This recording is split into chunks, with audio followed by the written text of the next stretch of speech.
Hi, in this video we will look at how to configure email notifications for yourself in MRPeasy.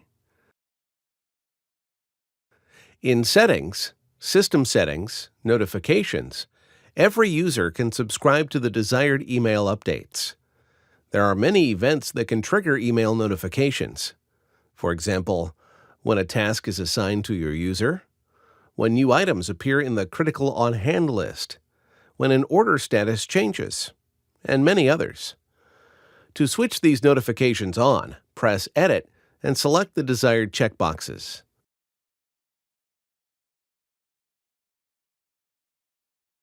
You will now start receiving email notifications, for example, immediately after a task is assigned to you.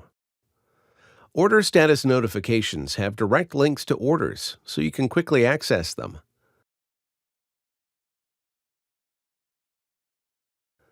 Changing your email notification preferences is simple and always available.